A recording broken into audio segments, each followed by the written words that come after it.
Minutes after 9 o'clock, so I think we're ready to call this meeting to order. And the first order of business today is to go into a closed meeting. So do I have a motion for us to go into a closed meeting? Madam Chair, I move that the Library Board of Trustees go into closed session pursuant to subdivision A1 of section 2.2-3711 of the Code of Virginia to discuss the performance of library staff. Okay. And this requires us to do a roll call vote. So, Christy, I'll turn that to you. Okay. J. Edwards? Yes.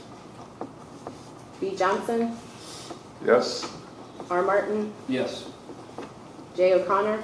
Yes. M. Shipman? Yes. T. Simpkins? Yes. B. Sloan? Yes. B. Young? Yes.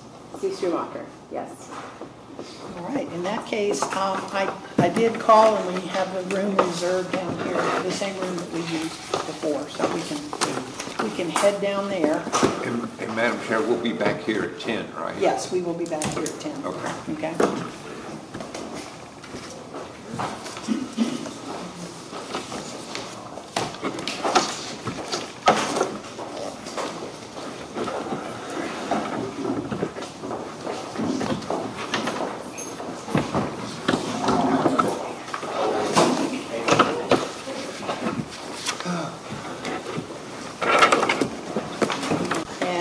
With that, I would like to, Ryan, do you have a motion for us? Yes, ma'am. I move the Library Board of Trustees certify that, to the best of each member's knowledge, only that public business matter lawfully exempt from the open meeting requirements and so described in the earlier motion by which the closed meeting was convened, was heard, discussed, or considered in the closed session. Do we have a second? Second. Okay. And can you do the roll call vote on this, please? Okay. J. Edwards? Yes. B. Johnson? Yes. R. Martin? Yes. J. O'Connor? Yes. M. Shipman? Yes. T. Simpkins? Yes. B. Sloan? Yes. B. Young? Yes. C. Schumacher? Yes. Okay, the motion has passed, so we are ready to move on. The next item, we've already done the consideration of agenda amendments. We did that at the meeting on the 24th. So we'll move on to the consideration of the consent agenda.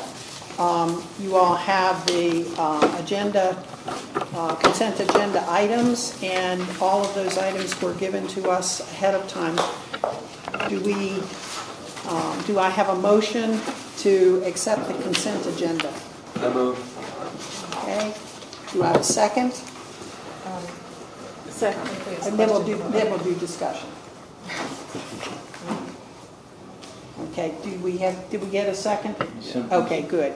All right. On this, if we have any lengthy discussion, we need to move it out of the consent agenda. But if we have small items that anyone feels need to be adjusted to the consent agenda items. I have two quick questions regarding King and Queen. Have they made their third quarter payment? And a deposit made in February was that $7,847.08. I'm wondering, does that cover the payment for staff for the move? Or where was that payment made? I just haven't seen it in deposits. So there isn't a separate payment as a deposit from the county. The MOU read that if we were able to move within the amount of money that it would cost to operate the branch for a month, which was approximately $11,000. Right. Then the county was not paying anything more. And the move expenses were under the monthly operating. We moved out in January. It cost less money than it would have to operate from. So King and Queen does not owe the library anything additional for the move out. They do still owe us for the third quarter, and we've not received that. That has been billed. I haven't Okay, that was also due March gotten 29. Questions, yeah.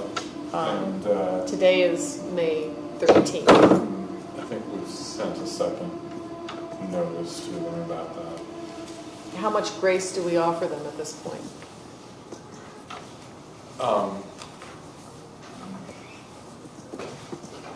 I mean, I've asked this question before, and I just don't understand how the other counties are paying on time.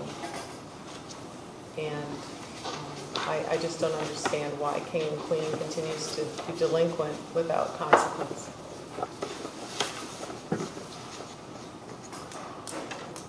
I don't know that there is a consequence to them.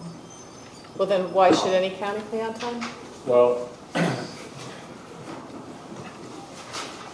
I think the answer to that is they are still going to pay. Okay, but that doesn't answer my question though. I mean, I don't understand why they have representation on this board. They are enjoying services and they're not paying. I don't understand that. I simply don't get it. But to say, well, they're going to pay, okay. Should I, once again, I've asked this question before, should I tell our supervisors to pay when they feel like it? That 8 weeks late is okay? I'm just asking. You got to pay to play, and I don't understand this. Madam Chairman, You know. I'd like to ask a question about Tom. Tom, have you spoken directly to King and Queen and asked them about this? I have not. Can you do that? I am perfectly willing to do that. Yes, sir. And get something in writing, if possible, for the board? Because they're availing themselves of a certain amount of, we're keeping up with our end of the bargain, but they are not, in my opinion.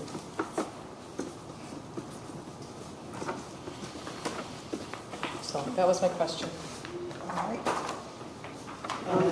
Do we need to, you are going to try to reach them then, Tom, right? Yes. Okay, I don't think we need a motion to No. have you reach them. I think you will take care of that. No. Okay, Madam Chair? Yes. Just one correction to the fund schedule. It still has the wrong date on the January through March, so if we could just get that corrected yes. on ongoing. Okay, Oh, one other just quick comment about formatting. On the lists of warrants and deposits, they can expand the column with dates so we don't get all X's or number signs or whatever. Sometimes it doesn't come through.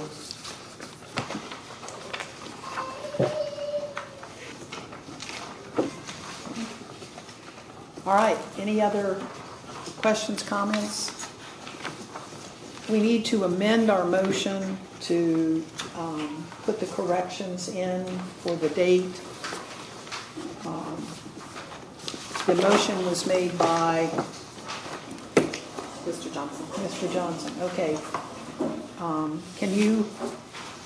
Could you amend your motion so that we could add that correction to the motion? Sure. I agree. Okay, all right. And second? Second. Okay. All right, all those in favor of accepting the consent agenda, please say aye. As Aye. amended. As amended. Aye. Okay, all opposed? Okay, so we have accepted the consent agenda items. Next on the agenda is the director's report. I will turn that to you.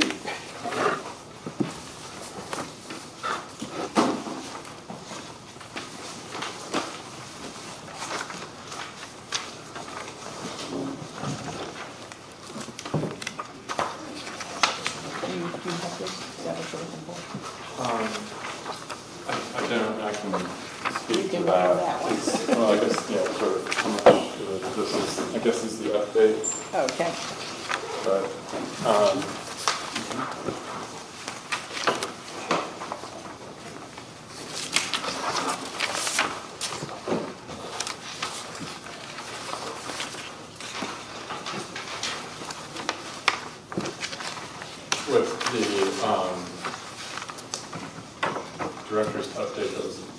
provided on April 24th. Are there questions from that report that you would like me to address rather than me trying to go back over? That's a good idea.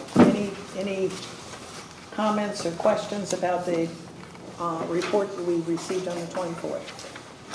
I have a question. What is MRCL? Montpelier Recreation Center and Library, I believe. Thank you. MCRL. Okay. Great, I just didn't know what it was. Thank you. I Okay. might have typed it, I might have transposed. but MRCL. You're going with recreation, I believe recreation center Gotcha. and library. Okay, Gotcha. thank you. Okay. Any other questions from that report? All right. And then, I think there was an update on the 24th, and then I provided a printed update today, which is really the new thing that I can just go over quick. With the audit, the first draft had been sent to CPA. She had provided it back, and we were incorporating the recommendations and answering her questions. That was delivered back to her on Friday, and she is working to review where it's at as of Friday this week, and we'll have it back to us again. I'm going to skip the second paragraph here. One of the things that's happened recently is construction on 360. It seems like they can hit a Verizon line with a backhoe or a shovel or whatever. Most any time. We did receive notice for 2 different days that they were going to be doing upgrades like at our address. And so that was a day that several of us chose to find a different location to work. Either people work from home or another library. Several staff did go to Clock Tower and work, and I don't believe that there was any actual outage. They said that things got very slow for a period of time, but that was one of those things we weren't really sure how that was going to work out, and it is not very useful for us to be somewhere without a network connection in general. So, happy to report that we've continued to fill vacancies, and we have candidates scheduled to start for both Ashland and Atlee Branch libraries in this week. The 16th will be their first day. We'll be doing orientation with them, getting them on board. Some of the questions, vacancies that are actively being recruited are posted on the library's website. Currently, there's a public services librarian for youth and courier that are still accepting applications. We've closed the recruitment for associates at several locations. Those applications are being reviewed, and we'll do interviews following up from that. I did receive on Friday an update from Library of Virginia. The amount of the grant for state aid for the current fiscal year, FY24, increased by $124. I do have an update for the budget amendments if we get to those here today. So, and then Hanover County, at their board meeting last week, they've chosen to grant July 5th as an additional holiday for their staff. Their question is whether the library is going to. I don't know if you want to discuss that further today. I think it would be beneficial to go ahead and discuss it. Yes. Okay. Do we have any comments about this? What day of the week is that? It's Friday. Friday. Friday.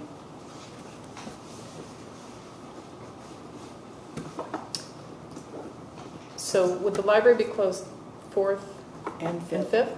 Well, that's sort of one of the problems, because the county really is generally Monday through Friday as an operation, and we're a Monday through Saturday piece. Right. So, you know, So then that would be the library closed Friday, Saturday. I don't want to do that. Thursday, I'm just Friday, saying Saturday. it's, you know, if we're opening on Saturday again, we're It defeats the purpose.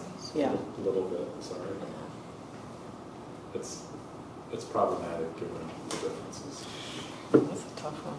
It is. What's been passed, I know it's different because July 4th is never on the same day of the week, but I mean, like if it's on a Friday, I would assume the library's been closed on Saturday. I don't recall this occurring at the, Independence Day, July 4th holiday before anybody. So it's a little bit new. I think it's different in the perspective is different for the winter holidays, I think, than it is for July 4th. Do you think that there would be much blowback from the public having the library closed for basically 4 days? I mean, with Sunday, obviously, Sunday's always, always closed, but I just wonder if that would be I'm sure we will an hear issue. I'm sure we will hear from some people. I mean, do you think it's a deal breaker, or?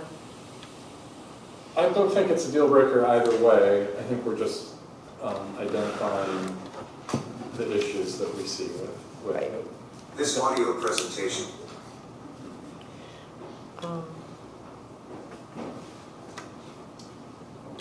We meet again next week, we could just, Let's Think let's about it, table make this a till next decision next week, and Wednesday. let us kind of ponder that. That's a good idea.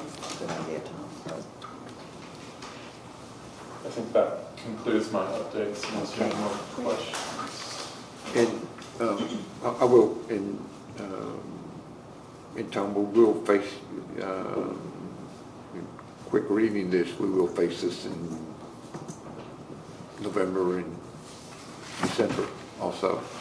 Yeah, I Thanksgiving, think that Christmas. probably is a good takeaway just while we're talking about it. Yeah. I was told in the department head meeting last week that Hanover already thought they would be considering this again later in the year. Don't really know what their intention is with that. I think that Christmas is in the middle of the week. Christmas is a Wednesday. Yeah, so that kind of, having to do that, I don't really know what they're planning to do. You would think they would do Christmas Eve, but who knows? And I think that their interest in doing this is probably related to Henrico for one. Henrico is at 4.8% in merit, I believe is what I read.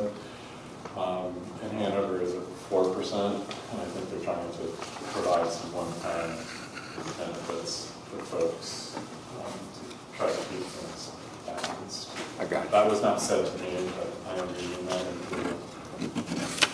We had spoken about taking a look at how we wanted to address this kind of situation down the road. So maybe Right. next week is a good time for us to talk in terms, like if it's on a Friday like this, do we close it on Saturday? If we close it on Saturday, do we pay those people who would have normally worked on Saturday? It's There's a a little lot complicated for us. Yes, it's more complicated for us, so I Yes, will it put is. that on the agenda. It's always Okay. more complicated for us. All Thank you, right, Madam thank you, Chairman. Tom. Yeah, thank you. All right, next on the agenda are the standing committee reports. We are running very late on time, so if we can make these short reports, that would be wonderful. We'll start with the financial committee report. The only thing I believe we were going to report on was our meeting that we ended up canceling. And there is a budget amendment in here for consideration, but I think I see that on the agenda further down under Right. whole business. So Right, okay, no further report. good. Okay, personnel? nothing before. Nothing to report right now, okay? Long-Range Planning Committee, just to let you know, we have begun the Long-Range Planning Committee. We have 5 members. We have 2 staff members who are on it, which is good. We have Kelly Krigman, and we have, Julie Melton. thank you, Janet Melton. Janet Melton from Goochland, who are on it with us. We had one that we postponed from this last week too because of the meeting today. So I'm not going to go beyond that other than to say we have started looking at other regional library 5-year plans, and we had looked at some models of ways to approach it. We did a little bit of brainstorming at that meeting, so I'll leave it at that. Who's on the, pardon? Just for information, who's on the committee? Okay, we asked for volunteers, and we can take more. I'm serious, okay? I was just curious. Barbara's on it, Christy's taking notes for us, and Bob is on it. You're on it. And I'm on it, yes, thank you. I'm just, Okay, Okay? But again, we are open for more volunteers on that right, and you committee. said a Julie, It's Janet Melton, right, and Kelly then, Bridgen. and then okay, Kelly okay, Bridgen. okay, Is it got it. Bridgen or Bridgen? okay, all right. I'm saying it wrong. Okay. All right, and then update from the ad hoc audit committee. yes, so I send an update to the board after the second audit meeting. We've since had the third audit meeting, and I think the only things to add from that are some updates. We did hear from PB Mayors that right now we have contracted, let me step back. The contract with PB Mayors is for $20,500. On the meeting on Friday, they let us know that they are already $29,000 into that audit, and it will obviously go up as they continue on with reviewing drafts and things like that.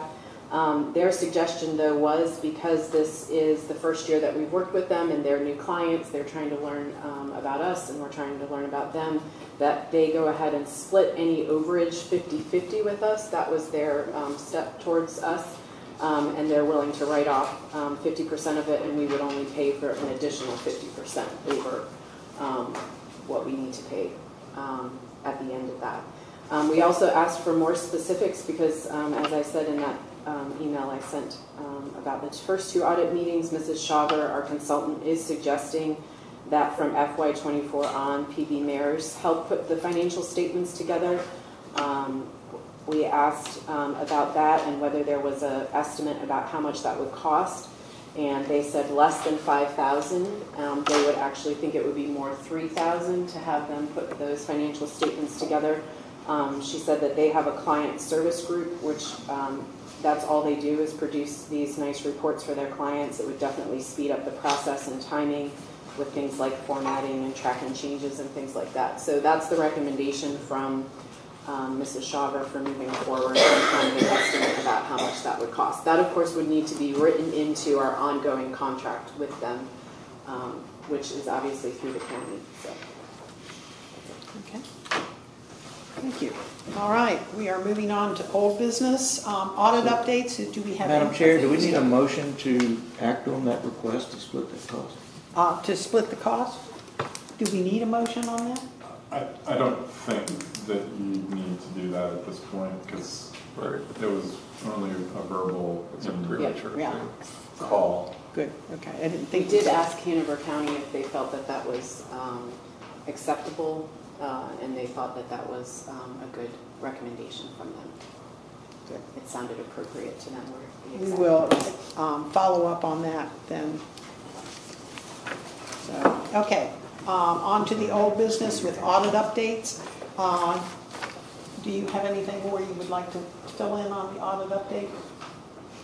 No, I think we've said where we're at. Yeah. Updated enough. Okay, good. All right, we will move on then to B, which is budget items not covered in the Financial Committee report, which is what John was referring to. So I'm going to let Tom take this over at this point. Sorry.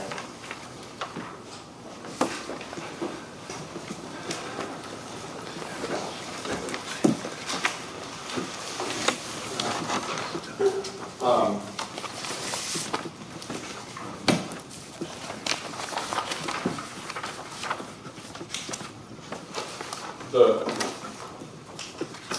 letter length, legal length sheet that you have, you can replace it with this one. Oh, It reflects the, okay. Tom, you hand it off. This one is, the thing that has changed is the amount of the state board. okay, so I just want to know what I can get rid of. Keep it.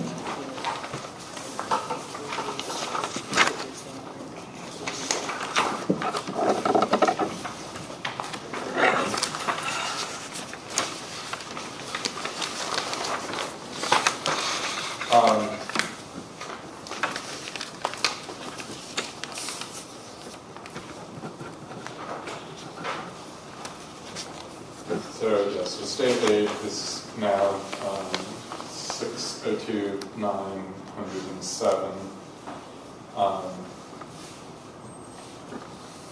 That's the main change going on here. The rest of the items, we have changed notes, but state aid was already increasing. The $7,649 were noted in revenue that we received with E-rate because they had appealed for us. Our consultant went back to the appeal and was successful, so we received a larger award. We've again had some large donations this year. The investment income has been higher than anticipated, and we've also received some donations from our friends groups. And then lastly, we're not dipping into the fund balance because of the other income that we're receiving this year. So, moving down to expenses, I'm going to also ask Ken for this, but which I think is what John was trying to get to with an amendment on the budget as well and the increased costs. But do we need a further amendment for contractual services to cover the increased costs of the audit? Yes, we can always increase the expenditure line there by. Do you have enough money in it now?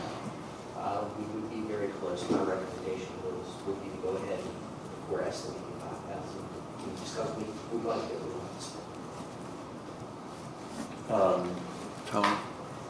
Tom, could you repeat what Ken had just said? I couldn't hear any of that. He said he thinks it would be very close in the current contractual line. Okay. So the 20,500 was budgeted, is that correct? Okay. So that 29,000 though is only where they are to date, right? Oh, okay. We're expecting that could go up with additional work? Just. Yes, I mean, I think that is a reasonable expectation because we don't know what the dating time was. Right, so I think 5,000 might be cutting it close if we're already on the line for 29,000. Splitting. I would think we should go with 10. Yeah. Do we want to do a motion to increase that or to? So, to increase the expenditure, we're going to need to increase something on the revenue side. So that's going to come from fund balance. Right. Fund balance would be my recommendation doing this live. So that expenditure,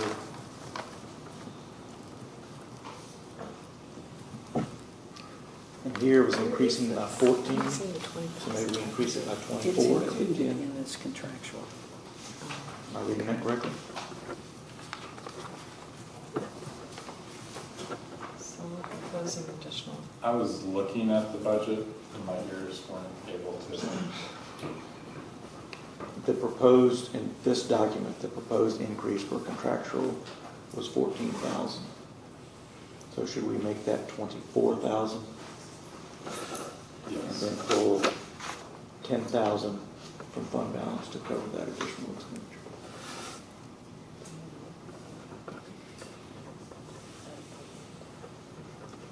I would leave it because we're not changing. We're kind of it'll go back. All right, do we need a separate motion to do that, or will that be part of what we do when we do a motion to accept the proposed amended amount? I would say we just make a motion as amended. Okay, good, okay. And we'll change that number to Everybody's comfortable with 24,000. Gotcha. All right. Any other questions on this?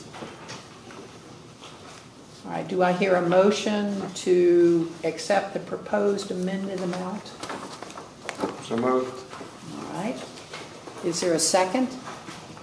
I'll second. All right, is there any other discussion?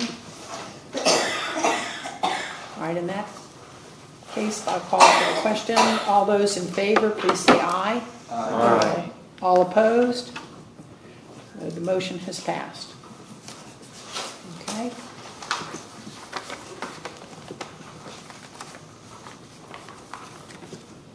The other item to discuss is kind of related to the other budget with blue instead of green. I'm trying to color code a little bit here.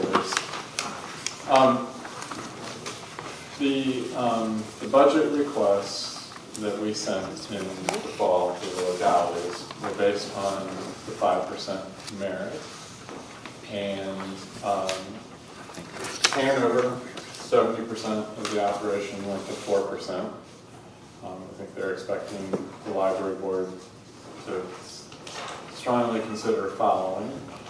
Goochland did go to 5% for their merit, which I think they didn't think they would be there in the fall. That's fine. And King William is not really considering any increase for the library. I think that they're actually still looking at decreasing their budget further, trying to make cuts. They have not proposed any decrease to the library, but they're still trying to find a few $1 million. Yeah. So, so I don't know that we're considering what they're doing as part of this in that way. But the question really is, where are we going to be for merit? So we'd kind of like you to approve that we will be at 4% for merit as a part of this. And before you say, I'll make a motion, let me finish a little bit more about that. If you do a 4% increase, then that means that in King William, they're going to be some $45,000 short, and maybe a little bit more than that, which I'll get to in a moment. So where we're at on this is something to be considered carefully, I believe. One of the things that you may have seen in the news in the last couple of weeks had to do with overtime pay, exempt and non-exempt employees. The Federal Department of Labor came out with new rules, and on July 1, 2024, it's a few weeks away, people who are in positions that should be exempt from the Fair Labor Standards, meaning they can work over the 40 hours and you're not paying them overtime, are getting a pretty good bump. It's going to $21.10 an hour. Now, I'm happy to report that we don't have anybody impacted by that at this point in time. The second part of the rule takes place, or is implemented on January 1st, 2025, and it's going to increase that wage level to $28.20. So $21.10 is $43,888 a year. The $28.20 is $58,656 a year. Determining whether somebody is exempt or non-exempt is not, well, I think this person is and that person isn't. There are rules from the Department of Labor that help you have to follow to decide if somebody should be treated as being exempt or not exempt. Our branch managers really fit the definition. They're in charge of a separate location. And it's really hard for us to run a small location like that when you are kind of confined to the hourly rate. We have a history. We don't really pay people overtime because we rely on other ways of covering those hours if we need to do that. The other folks that are impacted by this are librarians. And being a librarian is a professional type of position, and that also meets the test.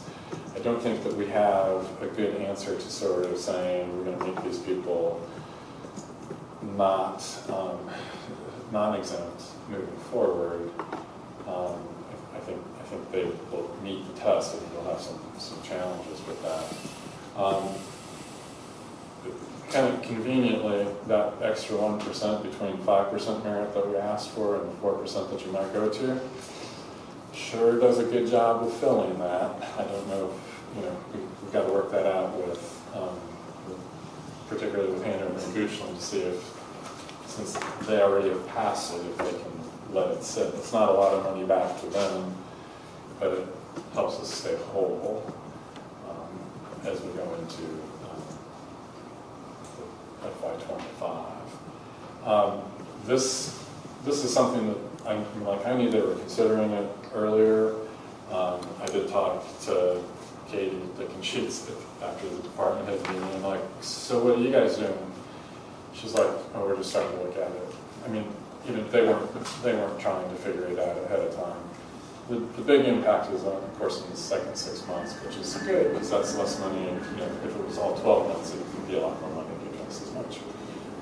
But I think the recommendation is we're going to need to pay staff more, and then of course that's going to compress folks. So I don't have a good answer to that piece. I think that may take some more time. So some of this is information. I think we've got to figure out what we're doing on merit one way or the other. And then I think the amended column has become a lot blurrier. This is my little sheet of people possibly impacted, and the ones that are in yellow, that's where there's a problem. So we'll be doing something one way or the other. Luckily, nothing has to happen on July 1. So Tom, if you said that 4% stays below that, which is the problem, but 5% would take how many of those folks out of that? I'm sorry, I didn't mean to put you on the spot. So, I did the people that would be in the range for the positions. The yellow ones are the ones that are still having a problem after the 4% merit. So they're going to need to have something that happens in January. It was all for the January date. But I think 11 people, 11 at the full time. Were you talking that if we stayed with the 5%? Rather than, They would remain, it sounds like some would remain exempt employees rather than falling back into the category of non. So, to maybe let me clarify what I was trying to communicate with all of the balls in the air here. I think we would go with the 4% in terms of what we're doing for merit for staff. That extra 1% that we asked for, we need to ask the counties, Goochland and Hanover particularly, that have already agreed to give us the 5%, to still give us that leftover 1% to help us cover so this you can selectively apply that. And it would be selectively applied, not across the board. Okay. It's clear. That makes more sense. Sorry. Yeah. Makes sense. So 4% merit increase that give us the money for 5, and that 1% will cover. Okay. We'll cover those exempt. The holes. Yes. Then the 1% will cover the holes. All right. So when we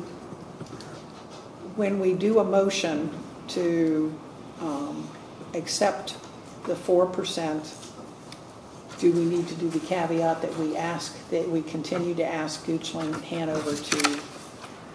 I think today we want to confirm that we're going with the 4% for the merit. I don't think you have to confirm the rest of the amended budget, so to speak. But that way, it allows us to get some perspective work done in terms of what will happen on July 1 with merit, in terms of the math for all of that, like within the pay systems. Gives me the opportunity to confirm that with finance and Goochland and Hanover.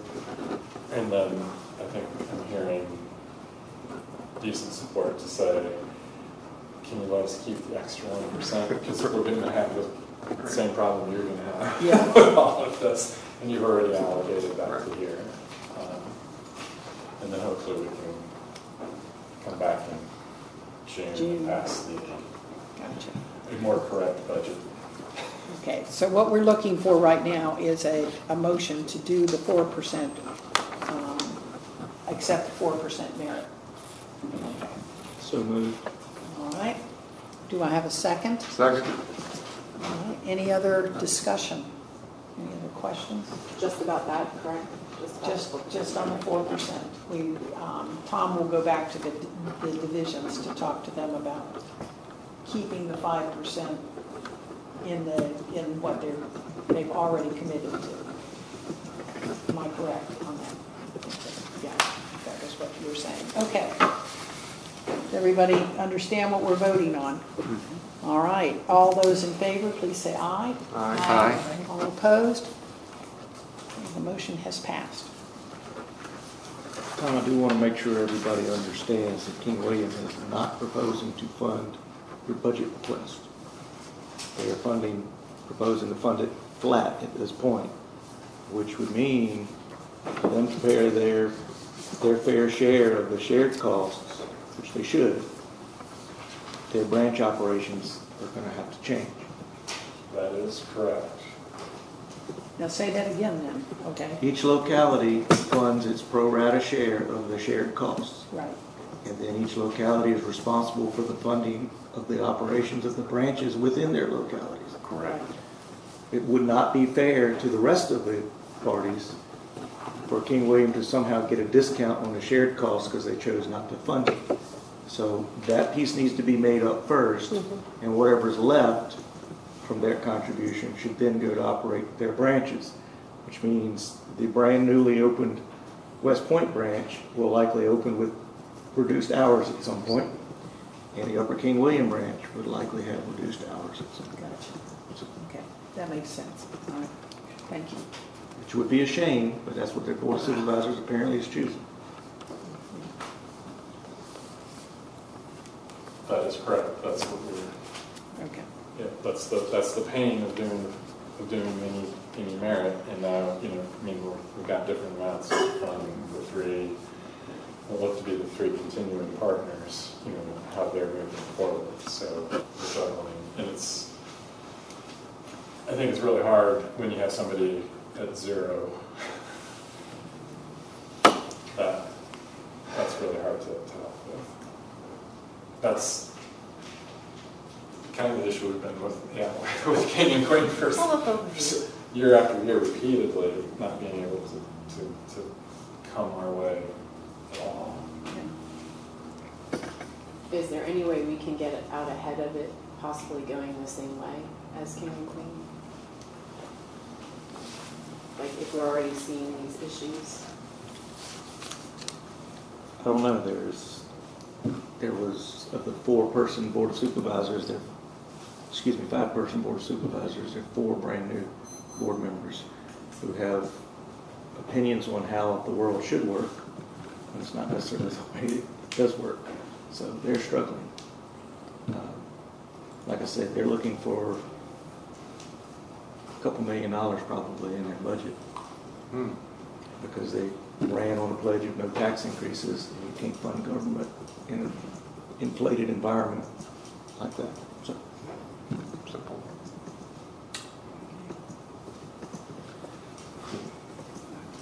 It is. I mean, it is a difficult, issue for us to work through, and it is a little bit sort of the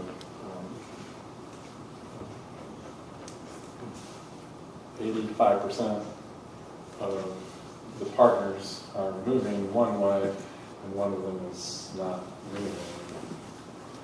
How do we do that? And the way that the budget's designed, and really the partnership is, you're part of the region first. That's what you have to fund, and that's what Hanover gives us money, and we operate 6 branches. King William's giving us money this year to fund operating 2 for a certain number of hours, and those costs are those costs are increasing even without the merit increase, but, you know, not moving anywhere for anything is going to create some kind of a cut. Yeah. I think it's not really new in terms of the library and any of the counties. We've had these conversations, have them kind of year after year. Every time I meet the new county administrator anywhere, this is one of the things that we talk about. And then I think they get to the budget season and they're like, oh yeah, I get it now. I mean, it becomes more real because we can't make the same amount of money work with the increase in costs. Okay. Any other questions, comments, discussion? All right, let's move forward. Next item on our agenda is King and Queen Counties departure updates. You have two things. The sort of spreadsheet says King and Queen FY24 costs in the upper left hand, which is kind of a bit of part of the discussion in the consent agenda. But we outlined the costs that we had through January 31st. The cost of the closure was about $7,800. And so it comes up with the kind of prorated third quarter cost and fourth quarter cost for a total balance due of $58,742.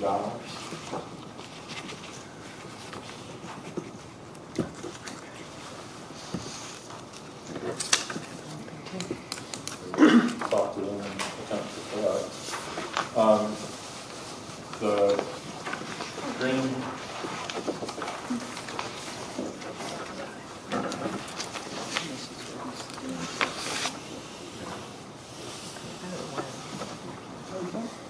I've got it on the computer. Oh, he's got it.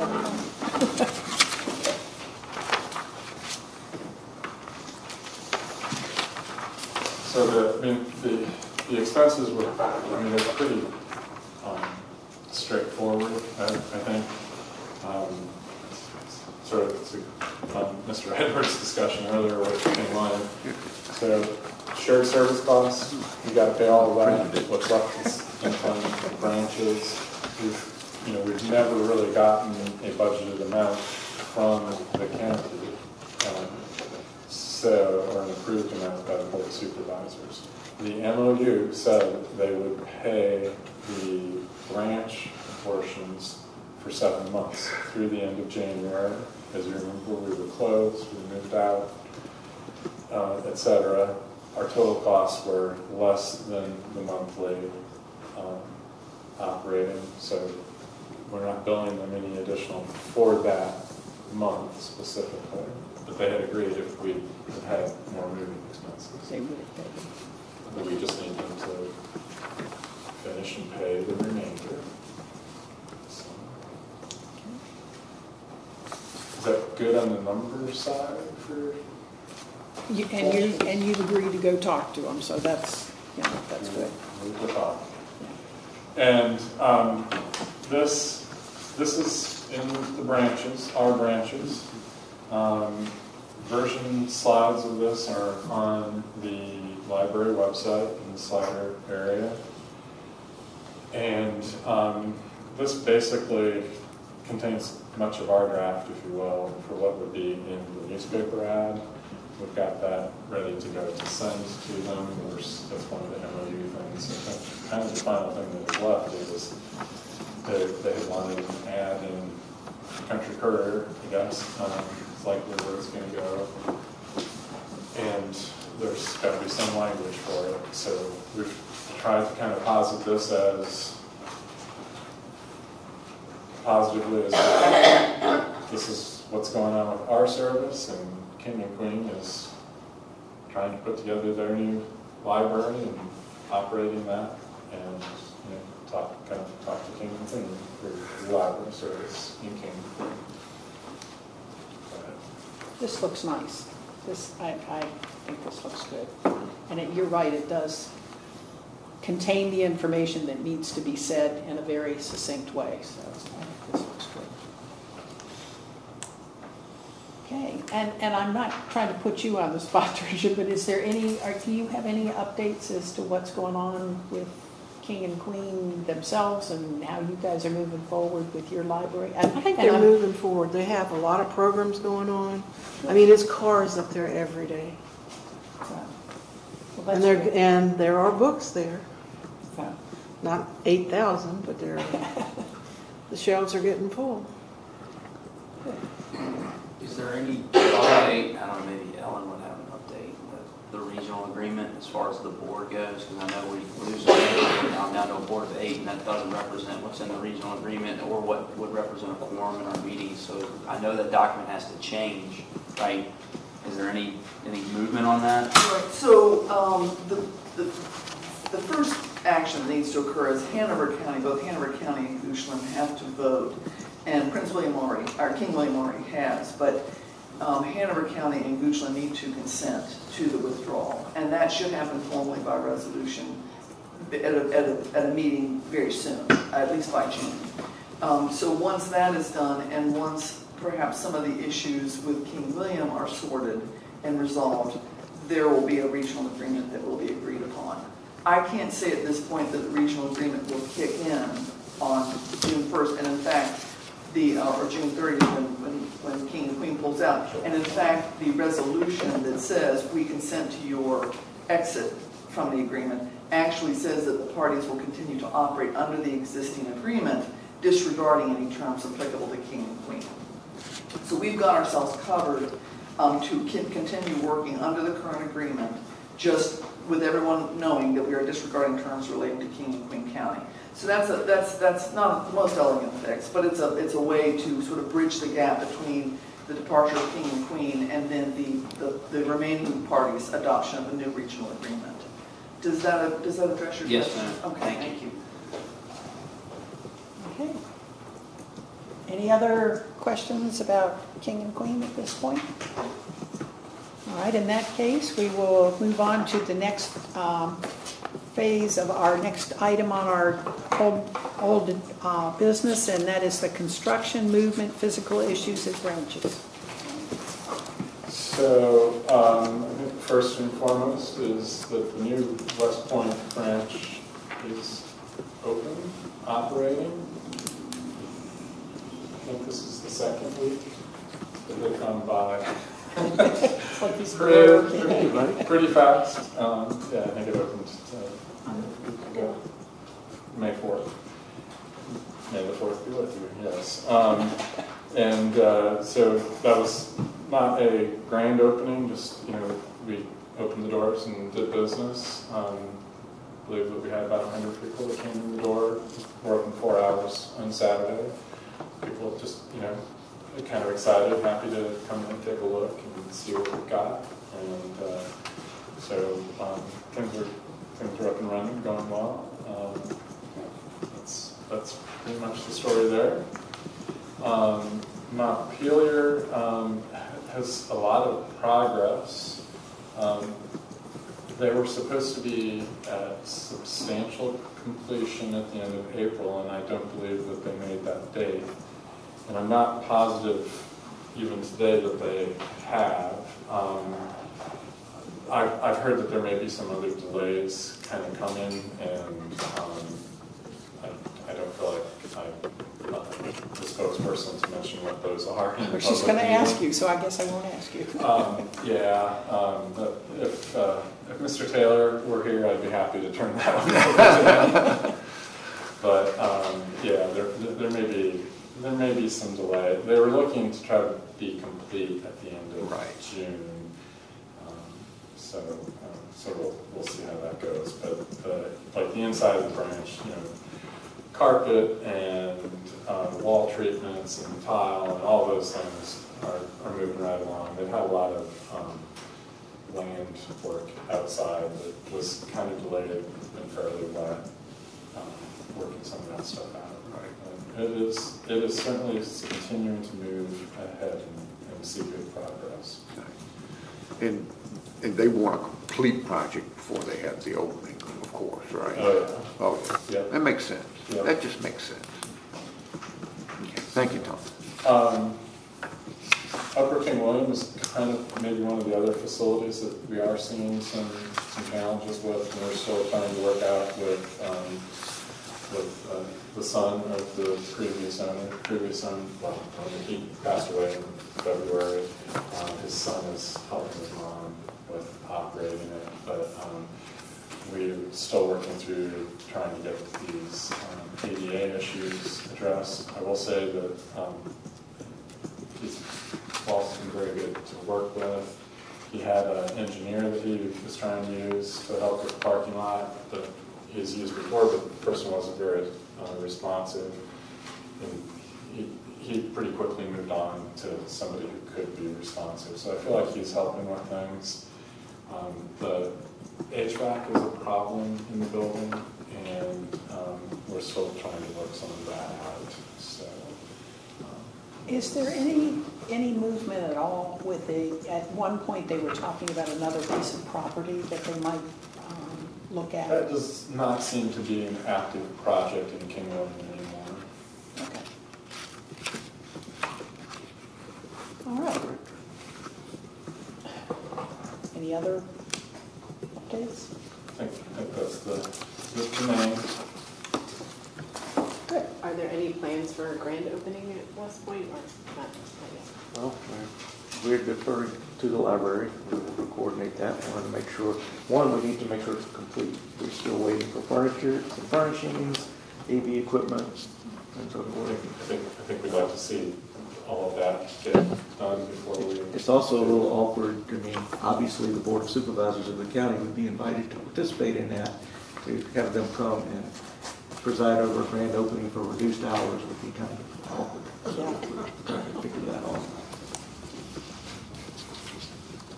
Okay. I think, No, you can't make it up.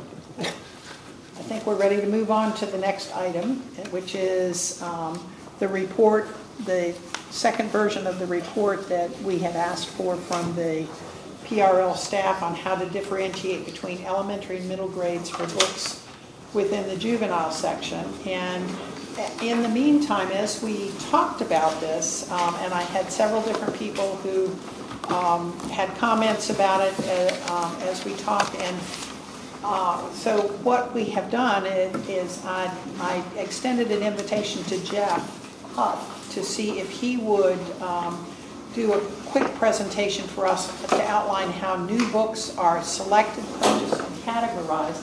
It was a very quick turnaround, and I have to say we do appreciate him being willing to do it. I asked him Friday. So, thank you. All right. So just a brief life cycle and process of collection building. So the life cycle is selection, purchasing, receiving, processing, cataloging, distributing. We order weekly. We have deadlines for various formats and various vendors depending on what we're purchasing. Some areas are purchased weekly, digital, we purchase twice a month, that kind of thing. Majority of the materials that we purchase are selected via vendor-provided carts. They are best of lists, stuff that have reviews, stuff that has high print runs, those kinds of things. And then the selectors individually go through title by title and read what we can on them. Usually we're looking at, our historical circulation data for an author or a subject. We are looking at purchasing demand. We can see that in our print vendor. And so that's kind of how we make our selections from there. We do a grid for them, which assigns a branch. And for Baker & Taylor, which is our print vendor, the grid corresponds with specs that we have on file with them. So, for example, if we grid it as holiday book. Baker and Taylor then knows that they need to categorize it, sticker it, etc., according to the specs we have on file for holiday picture books. I review as the supervisor all cards before they're submitted. Either I submit them myself or I give authorization to our library services specialist to submit the order. We keep all track of it in an Excel spreadsheet of how much we've encumbered. And that's kind of the nuts and bolts, the very high level view of that. I mean, most of our, because we purchase through selected services through our vendor, most of our items come in pre-cataloged and pre-processed. They're doing the catalogers they have on staff for us do copy cataloging. They locate a record that seems decent, and then they apply their the specs that we have on file with them. We give cursory reviews when they come in to make sure no mistakes have been made. That can be a process sometimes. They have high turnover at their processing warehouses, so we seem to have some quarterly issues where we get a new employee and we have to notify them of issues. Otherwise, we use an OCLC subscription, and that's how we will download some MARC records from that massive shared kind of database system. Original cataloging does not happen terribly often. Usually it's going to be a self-published donation or local genealogy kind of information.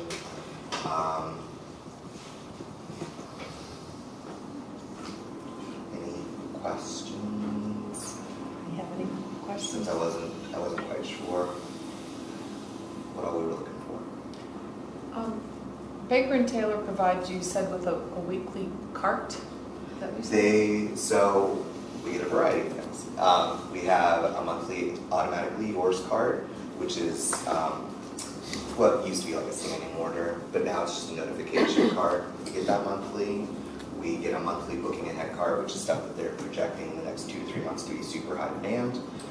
We also receive monthly something called First Look and MVP cards, and it's merchandisers value program, something like that.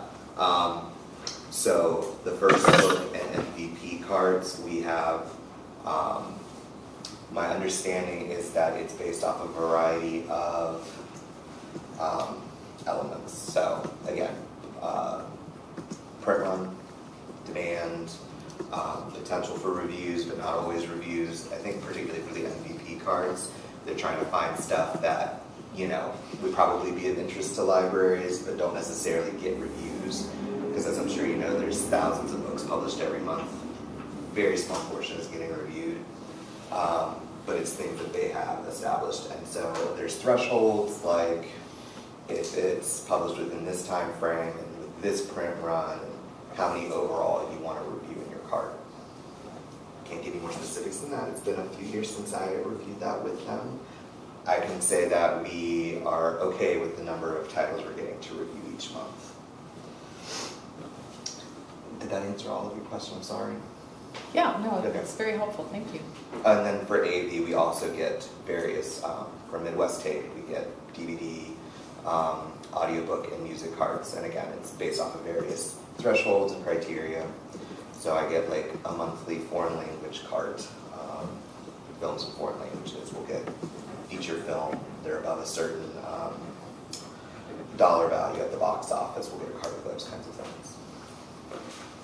And those carts are broken down adults, young adult, children, or juvenile? They are broken down adult and youth for DVDs, yes. Are they broken down for audiobooks between teen and children? Some of them are, yeah, they can be. And for Baker and Taylor? For Baker and Taylor, yes, we receive youth cards and we receive adult cards. So there's no difference between? It probably depends on the card. There might be a couple of cards that are specifically teen, but I think in general a lot of them are combined. Are combined, or they're by format. Or they're by format, So like easy readers or, okay. When you establish a relationship with a vendor, you said that you talked about specs. Do you provide specs to a vendor saying this is kind of what our library is looking for? And so they know, okay, so every library can provide their own set of specs. Correct. I mean, usually it's basically it comes down to how do you fill out our item caps, which are item categories, which are things that we apply because of our ILS CERC, that is what CERC has. And so our specs will be, you know, if it is a teen book, you need to make item cap 2 say YA, or you need to have it, if it's a kid's book, it needs to be item cap 2 juvenile. Some of them are, we want the format, so you need to say that it's a book versus a DVD. One of the item caps is a very broad genre, so if it is, for example, like my grid for adult fiction is just fiction, but they know to look at the market record. If there's a subject heading of mystery, item cap 1 needs to be made mystery, that kind of stuff. And then there's further for like processing. So we have them apply a genre format sticker for sci-fi, fantasy, Western, something else that's not coming to me at the moment, mystery. They'll apply that. And they'll apply the barcodes in the specific place we want them. They'll apply the spine label in the specific place we want them. They'll put a property stamp on the top of the book, those kinds of things. They'll cover if it's a hardcover, they'll put the Mylar protector on it. Thank you. How does the differentiation then happen between those youth books, between where they're placed in the library? So we would use a grid code that is juvenile or YA. We make that decision at selection. It will be based generally on BISAC and the BISAC headings that Baker and Taylor has in their system. We will look at the reviews for the title, see if they match up. Generally, they always match up. We have, from time to time, we will highlight a book where the review, the description, the BISACs just don't seem to line up. And so we mark it as something that we want to give a little bit further review to make sure that we're putting it in the place that we're going to get the most usage out of. Most of the categories, though, it's really kind of format-based. So, you know, easy reader is easy readers for young kids learning to read.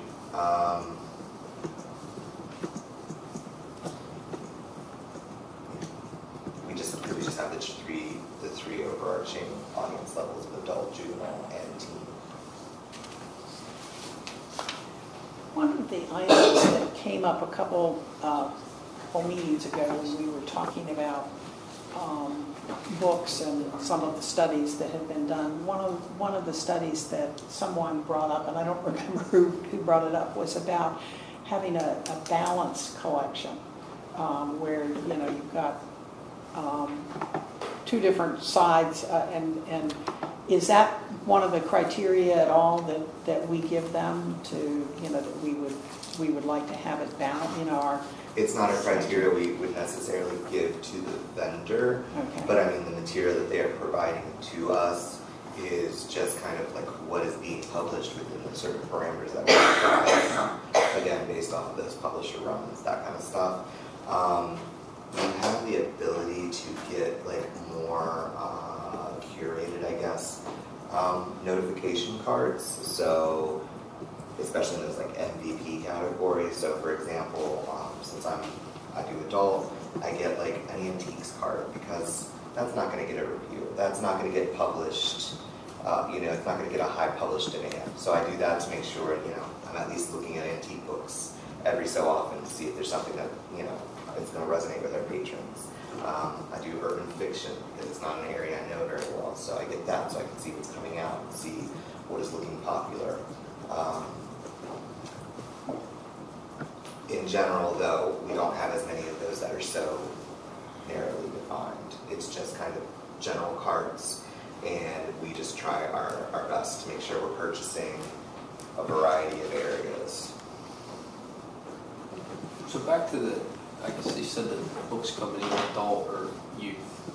That means someone is going through every single book that comes through on the youth side to place it properly in the library. Somebody on staff. Am I understanding that right? Not quite. Okay. So we base it, to be as consistent as possible, we base it off of the BISAC headings that are provided by the publishers to the vendor. So, for example, there will be a juvenile fiction BISAC heading. That is what we will use to determine 9 times out of 10 that it's going in the juvenile collection. There are a couple of teen BISAC headings. We see those teen BISAC headings, we are 9 times out of 10 going to put it in the teen collection. The review that we will do is just to make sure that they did what we wanted them to do. They don't always. They have humans. They make mistakes. So we will give cursory reviews. But, you know, we will miss some. And if it's highlighted, we will correct. Usually it ends up being where they've completely swapped the wrong title. We've had a couple of those where they barcoded and it's to a different book entirely. Could you have, within those specs, do you ever specify things you don't want? No. Can you? I've never asked, but so I can't answer that question. I've never asked.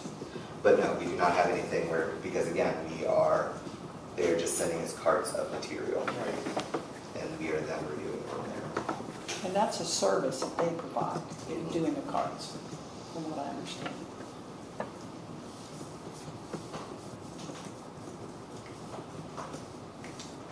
If I could, yeah. One of the things I like to say that there are things that you wouldn't be purchasing. I mean, nobody comes to the library for what we don't have. They come to get the materials that we do. Kind of goes to the question about having things on sort of different sides of a topic or a discussion. It's, I'm going to say, fairly rare that, you know, you get 2 bestsellers on different sides of a topic. The idea, I think, here is that we're regularly refreshing the collection and adding to it so that when, you know, the book on this side is available, we've gotten it, and then, you know, maybe 3 months or 6 months or a year later, the book on the other side, and we're able to do that. So you keep refreshing the collection, and that balance should be there long term. You know, on any given day, you know, I can't tell you whether there's an opposite book, so to speak, of something. But that's kind of how that process works. And again, we're trying to serve lots of different perspectives and viewpoints, which happens because you have lots of different perspectives and viewpoints represented in the collection. Does Baker and Taylor have access to the wide gamut of publishers, or are they limited? They are limited to whatever agreements that they have in place. So I would say once upon a time they had more publishers that they had access to. They have less. I'd still say that they have a lot.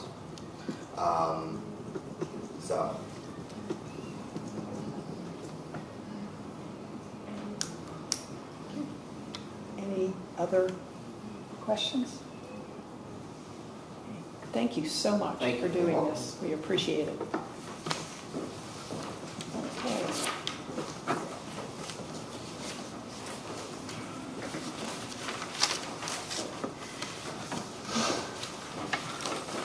That allows us to move on to the actual revised statement that was sent. We all have that. Are there any questions, comments? It looks kind of like this. Yeah. It's the second proposal. The second proposal that we got this last one.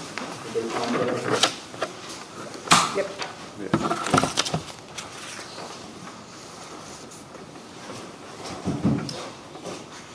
Yes, okay.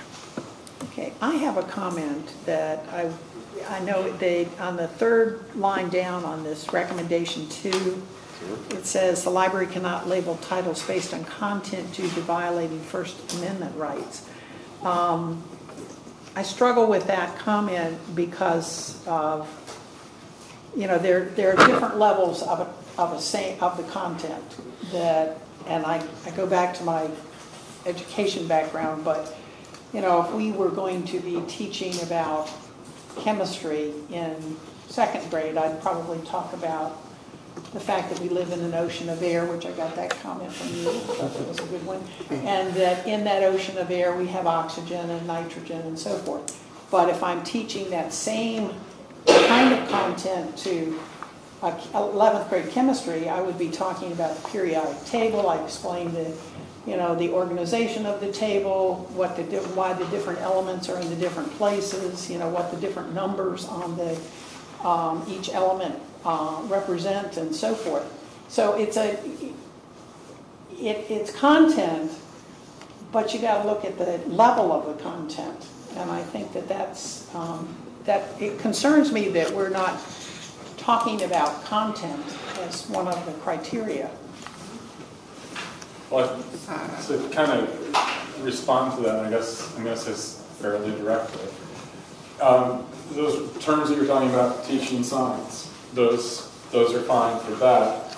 But if you're trying to, sort of deny science exists, are those goals the same? I'm not trying to deny science exists. Well, I mean, what this is related to is, because we label books as it is today, right? I mean, there are youth collections and children's collections and adult. When we do that, we're doing that in an effort to provide the guideposts for people to access them. And trying to differentiate it because of the content, that's where it becomes a lot trickier to do, because what one person thinks is appropriate isn't necessarily what someone else thinks is appropriate. And I think that's what you're trying to get to, and that's the difference here. It's not the library's role to say that something is not appropriate. I do still disagree with that. I think that there are laws that have been passed, especially for the internet, which don't go back, unfortunately, and apply it to books too, but to say that there is content that is not appropriate for youth or for children that by First Amendment rights are available to adults. And that's a different venue and doesn't apply the same. Which is, I find interesting that, we haven't seemed to be able to translate that to books. I think one of the main reasons why that happens is that in that world with the internet,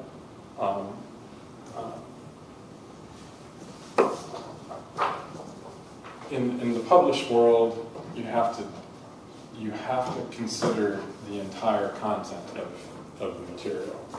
You can't say, well, on page 22, it says this, and I don't agree with it, and that book shouldn't be here. That's not how it works in terms of print. But that is exactly right how the internet works. You get snippets of stuff all the time.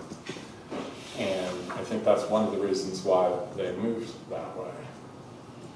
Things could easily be taken out of context, and that is a different world.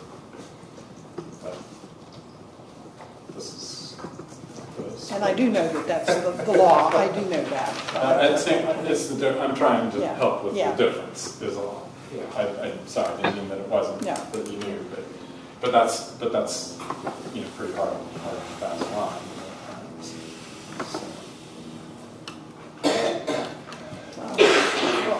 I have two comments. The first of which is easier than the second, and the first is that I strongly feel that the age ranges are a little weird. but mostly that I don't believe age 18 should be considered a teen age. It seems to me that maybe 14 to 17 would be the last category, because 18-year-olds are considered adults, and therefore that would open up the door to put adult books in a teen section, which I think is not ideal and inappropriate in some senses. So I would suggest that the age limit with teen books be 17. And I think that in reference to the not judging a book on its content, etc., you know, what we're really talking about is, at least what I think we're talking about, is the placement of a book in the appropriate section. And I don't know that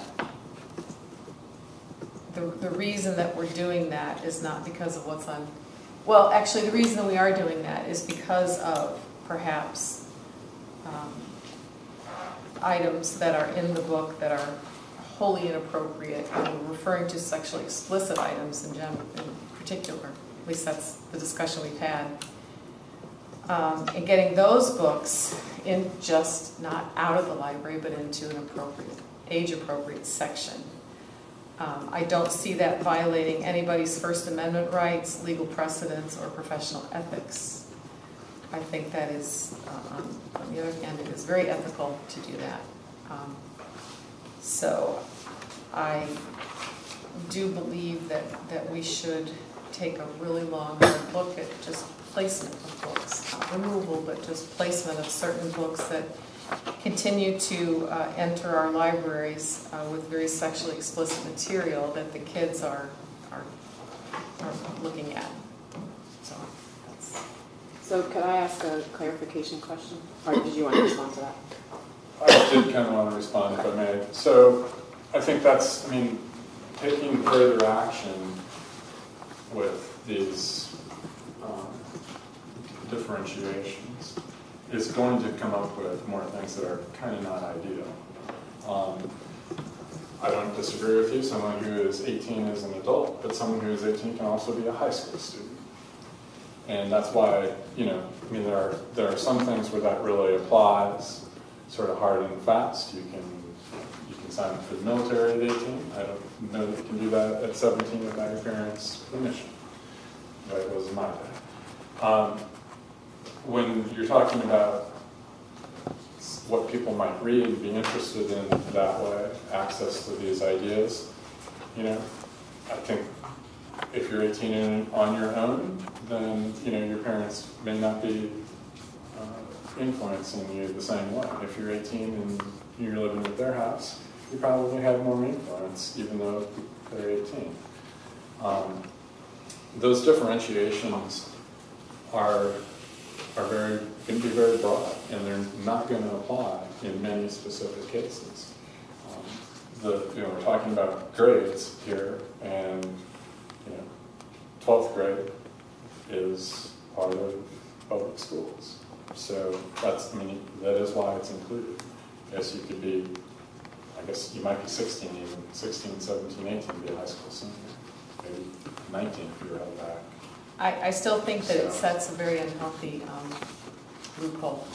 And I think those kids that are 18 and are seniors in high school, or 16-year-olds or whatever, seniors in high school, they can walk to the adult section, which they are free to do unless their parent has indicated they can't do that.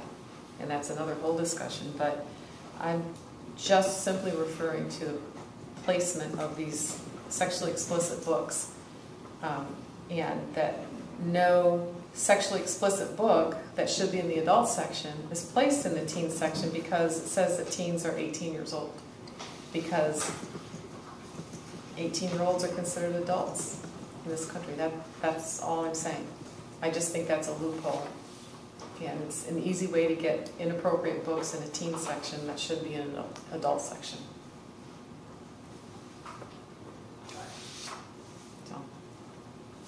So could I clarify, the recommendation here is really just to add another element to the catalog system based on Baker and Taylor's audience levels. That's Is that what correct? this is, yeah. Okay. I see in the teen section where it's grades 7 to 9, ages 12 to 14, it says that we categorize those as young adult and occasionally juvenile. Can you explain why that is the case? It depends generally on, say, on the bicycles and how that works with, a specific title. It may work better to put it down to the lower age group in terms of who's going to have that appeal. In all of, I'm not saying that anyone here said this, but I'm going to use this as my example only. But like, depending on what you're defining here, like people are saying that a picture book about potty training is inappropriate for the picture book section. And, I'm in my 50s. We're beyond that with my kids. I'm not reading those kinds of books anymore, so to have them in the adult section, as this facetious example, that's not really the audience that's that's going to be there. You want to have that where the kids are picking out other books. Hey, Daddy, hey, Mommy, let's get this one because that's what we're talking about at home. And that's really what we do is we're trying to put things where people who we would expect to be the users, who the world kind of expects to be the users, have them as part of the broad choices that are available.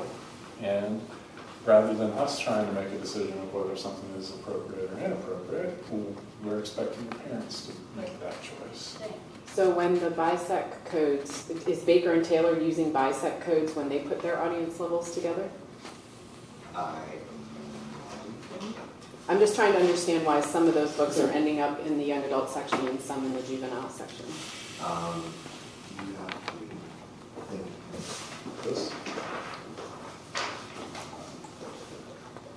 So the audience levels are what is provided, what Baker and Taylor has in their system.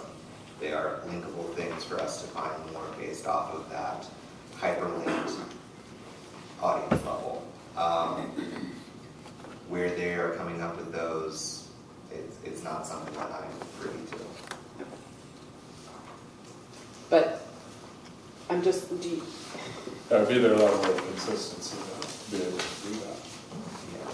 But why aren't we consistent? That's why I'm asking. Why are we not consistent with where we place things? It seems like we place them here or there. Why is there not consistency on our side?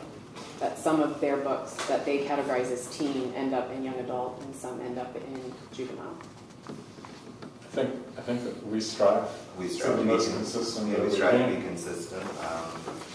I would need an example because we do strive to be consistent. Well, it's right here in the recommendation. I don't know who put the recommendation together, but Baker and Taylor says that these are teen books, grades 7 to 9, and you said the next portion is where PRL tends to put those, right?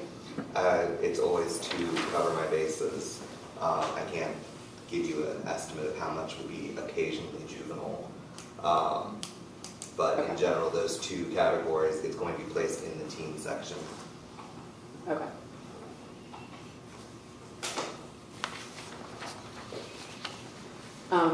If I could speak to that in maybe a more positive speaking.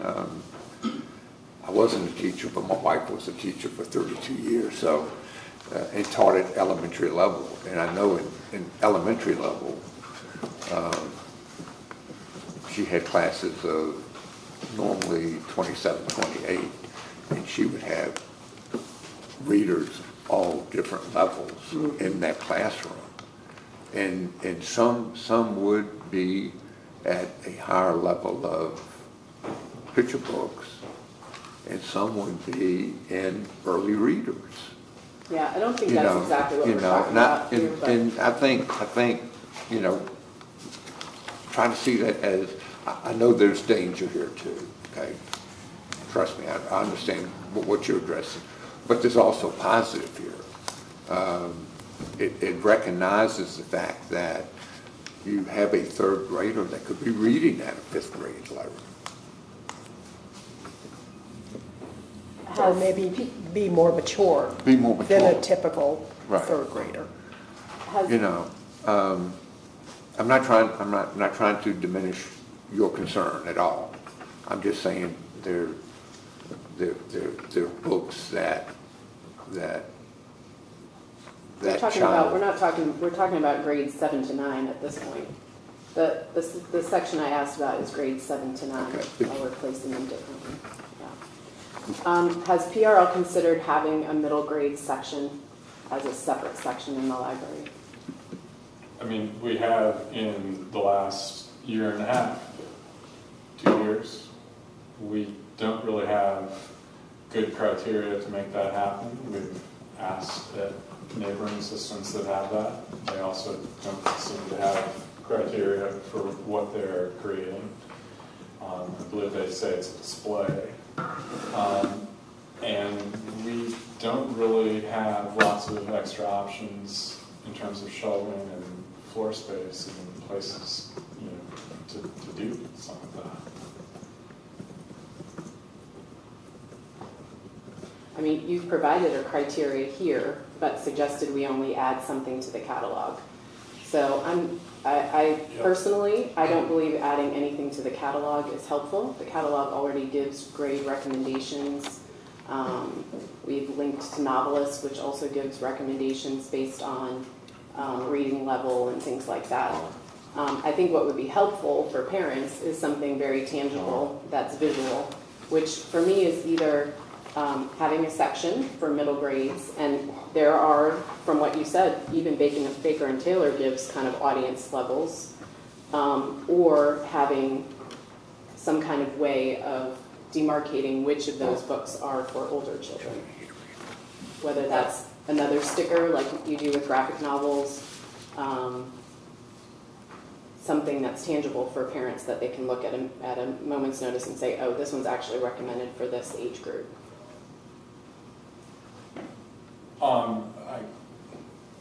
I understand what you're saying. I think that really what you're doing is kind of trying slicing and dicing it slightly different from the overall, you know, I don't say answer to this, but the thing that does work really for everybody in the world is for the parents to be making some of those choices based on what they know about the child's needs. What I wanted to say about the teen, grades 7 to 9, ages 12 to 14, young adult, occasionally juvenile kind of a question is it's difficult to define how a book might be, right? But you might have a book that is somewhat about being in grade 7, but much more about being in grades 5 and 6, versus a book that's about being in grade 7 that's much more about being in 8th and 9th. We've talked about that here, I believe, we're kind of looking, but I don't think like even our school districts use the same differentiations for those age groups. They actually do. For middle schools. They do. So King William, I confirmed with a parent in King William that elementary school goes to 5th grade. It's not different between Hanover and King William. They have primary school and elementary school, which is different from Hanover. Well, Hanover has one of those as well, but the middle school is the same. But you know, the real 6 through 8. The real thing about all of this is not for us to be trying to make choices with things for individuals in the community that are going to sort of fail. I'm not talking about you making choices. I'm talking about providing parents with the tools. And one way to do that for a parent who's a busy parent, who's trying to quickly help their child make some decisions, is to have some more, either a section in the library that has those middle grade books, or having some kind of marcation on those books that these are for this age group or category, grades, recommended. I guess I'm not sure how there would be different information to make a middle grade collection decision with the same kind of info that passed the H generalizations that we use now, these broader categories, juvenile, young adult. From what I understood, though, that the collections department is making that decision when they order books already, based on BISAC codes and. I'm not sure I'm following the question, to be perfectly honest. I hear that we are not providing resources, but you just said that the catalog was a perfectly good resource. I understand that parents might want something that is quick, but there are difficulties with that, as Tom has expressed, given our spacing concerns, our shelving concerns. And the more we slice and dice, as he has said, the more opportunities that there will be for disagreement. Because the more you narrow something down, the more gray lines that you will produce. And it will not necessarily achieve what you are trying to achieve. Because what Baker and Taylor, and as we catalog according to that, it might not line up with another parent's view on what would be adequate or appropriate for a middle grade book, or collection rather.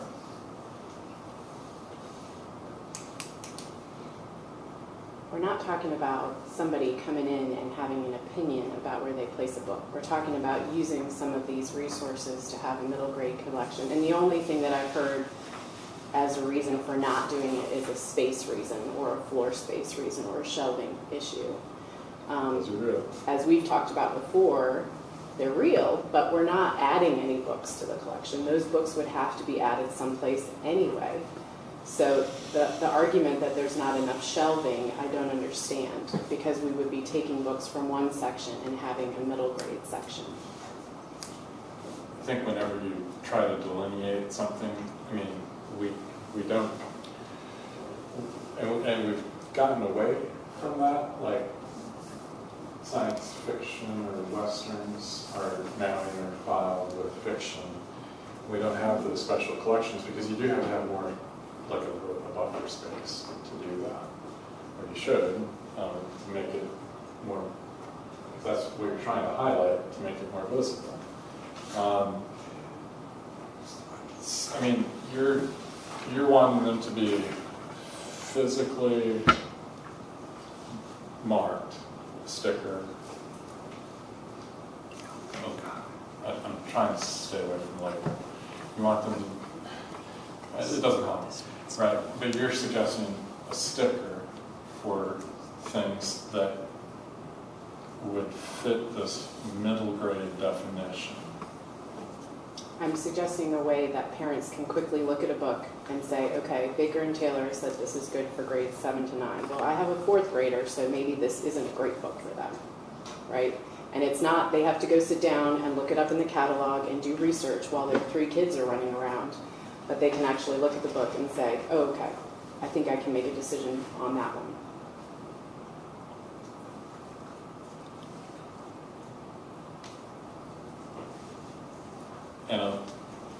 And I don't know if we're obviously not going to come to an agreement here, but these are some other things that I'd like us to consider as possibilities.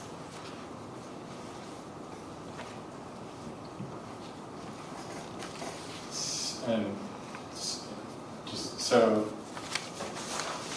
sort of as an edit to this, the grades 7 to 9 would be called middle grade.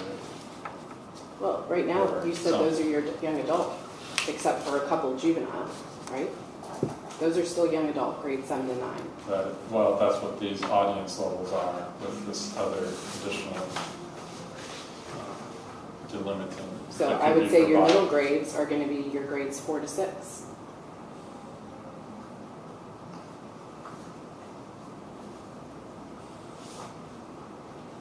If you want to stay in someone else, within someone else's structure. So not middle grade is different than middle school. In the publishing world it is, isn't it? Middle grade books are different than middle school books. Middle school is defined 6 through 8. Junior high is 7 through 9 or 7 through 8. Is the way that it's defined in Used to be. the State right. Department. Well, State Department. middle school was, right, I mean, junior high, right, 7 through 9. In the Stone Age. Madam Chair, I apologize. We have a 2 o'clock meeting and that Yeah. hour commute, so I'll be leaving. I think what we need to do, we have one other item I absolutely think we need to try to cover today. I think this needs to continue. I think we need to come back to this. And again, we appreciate the extra time that you all gave us on this.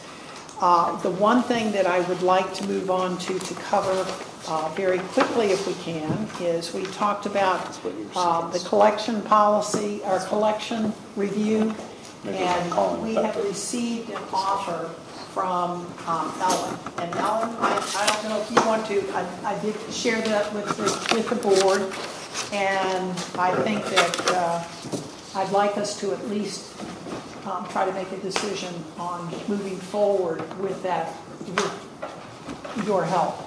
So did you want to speak to that at all, or what you were recommending? Or would you like for me to? I can just quickly give everyone a thumbnail of it. So one of the things I thought that might be sort of time saving for the board.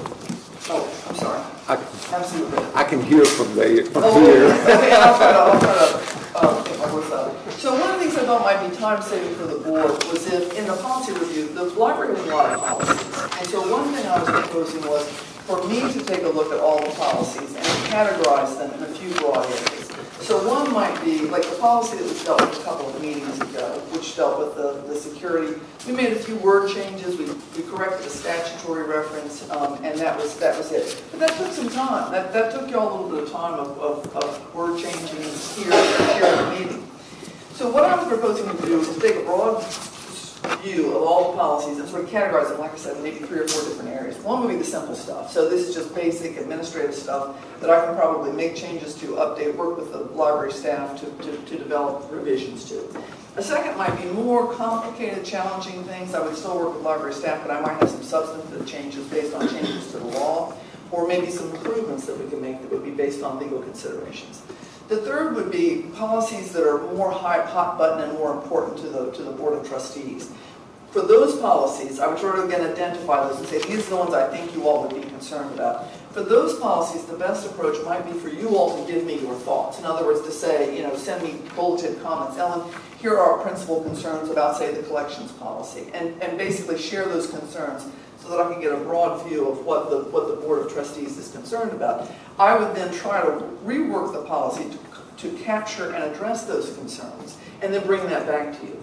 The important thing with all, then there might be ones like the personnel policy and the financial, I mean, that is so complicated, because if you start changing a personnel policy, as you all I'm sure know, you've got to give break-in periods and grace periods, and people have to have frozen PTO, and et cetera, et cetera, et cetera. So those are a little more complicated. So those I might say, let's hold off on these until we get through some of the others and deal with them on a more comprehensive basis. Perhaps even hiring professional help to do those. I mean, personnel policies are really tough. So having said that, what I would do is the first step, if you all were interested, is I would sort of say, here's my initial categorization, and share that with you, and you all could say yes, no, maybe, make some tweaks here and there. The other important thing to remember is that as I make changes, everything I do will be done in track changes. Now, you may get to a point where you don't want to look at the track changes because it's just too confusing. I would also, with all the changes, we could break out time where I would stand up and say, folks, here's what I did. Here's the policies I worked on, and here are the basic changes I made to them. I will have shared with you and with the public and obviously with staff in advance a track changes version. So you can see exactly what I deleted, exactly what I added. But again, it would be sort of an intention to do time saving. It's not, your involvement is going to remain the level you wanted at. Hopefully it would just speed the process up. And again, you're going to see all the changes I make, and if you don't like my initial categorization, you could say, we want to change that. So anyway, hopefully it would just be more of an administrative time saver for everybody, if that makes sense. So that's my proposal in a nutshell, Madam Chair. Thank you. And Ellen and I had talked about this, and you know, I told her I know that there are some of these policies where we do want to have more input on them, but they're an awful lot, like you said, personnel, finance, those that we need more expertise than we probably have on this board to do those. So what I would like to propose is that this, you just got this yesterday, so what I would propose is next week we come back and we make a decision on whether we have to work with us. I think it is a wonderful offer. I do appreciate it. We are responsible for the policies based on the Library of Virginia's definition of what a governing board is. So it's not that we can turn it over to somebody and say we're done. But I think this will be a good way to work together to make those changes. So if everybody is comfortable with that, we will bring that back then for the next meeting next week. The May meeting? Yeah, the May meeting. And Madam Chair, I'm always in favor of good legal help. All right, I think what we need to do is we need to do a... Madam Chair, I'm sorry, I do have to go. I'm sorry. And John was the same way. John had to go, and I think what we need to do is we need to table the other items. Let me thank my colleagues for I had to leave the meeting a couple of times today, but thank my colleagues for understanding my dilemma. Okay. Thank you so much. I'd like to make a motion first to table these items that are still remaining, and then a motion to adjourn. Oh. Yeah. Madam Chair, I'll make a motion to table and carry over the two new business items to our meeting next Wednesday and adjourn the meeting. Do I have a second? Second. Who was that? Everybody.